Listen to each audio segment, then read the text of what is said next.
Donc cette vidéo, donc, vous allez regarder donc l'exercice 5, page 119 du manuel SNT de la Grave qui va traiter du thème photo numérique. Donc ici vous avez plusieurs capteurs, donc dans trois téléphones, un capteur A, un capteur B. On vous donne la taille donc en millimètres et le nombre de photosites qui correspondent en longueur et en largeur. Première question, on vous demande de calculer la définition, c'est-à-dire le nombre arrondi au million de photosites. Attention, il va y avoir une erreur parce que les pixels c'est dans une image numérique.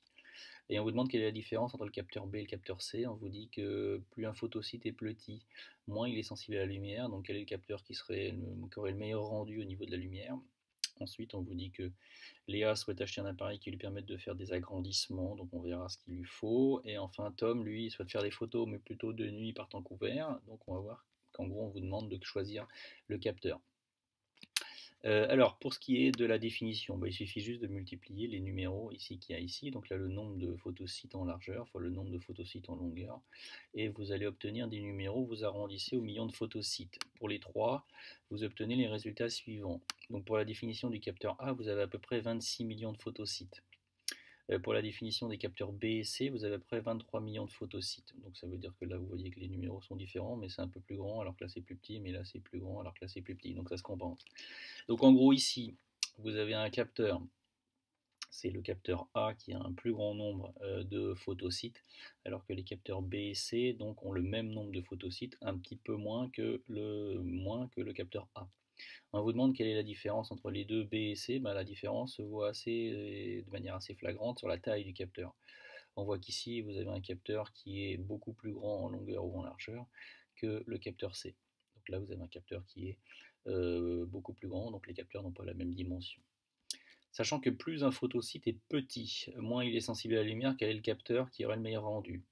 Donc là concrètement, si on compare B et C, vous avez le même nombre de photosites, mais là vous avez un capteur qui est plus grand, et là vous avez un capteur qui est plus petit. Donc en gros c'est comme un gâteau. Si vous avez donc ici vous avez le même nombre de parts à faire, si le gâteau ici il est plus grand, ça veut dire que la part ici sera plus grande. Donc ici le photosite ici là est plus grand que dans ce capteur là, puisque la surface du téléphone ou la surface du capteur ici est plus faible.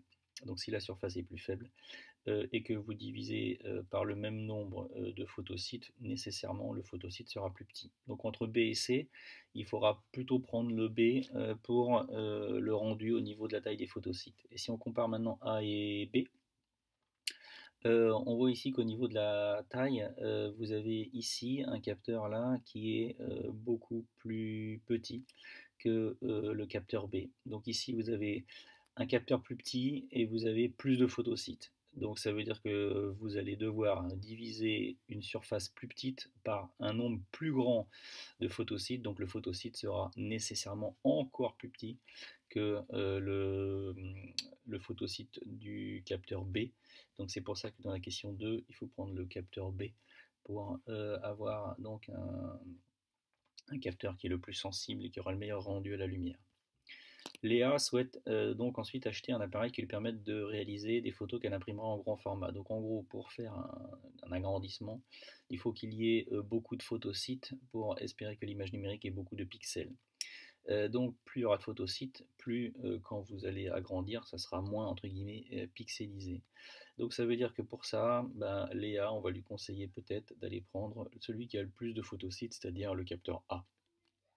Ensuite, Tom, lui, souhaite faire des photos par luminosité faible, typiquement de nuit ou en fin de journée.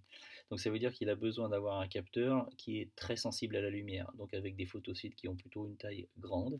Donc c'est pour ça que par rapport à la réponse de la question 2, on va plutôt s'orienter sur le capteur B, puisqu'il a un capteur plus grand, avec des photosites plus grands. Et donc même si le nombre de photosites sera plus faible, chacun de ces photosites captera de manière plus efficiente, si vous voulez, la lumière. Voilà pour cette vidéo.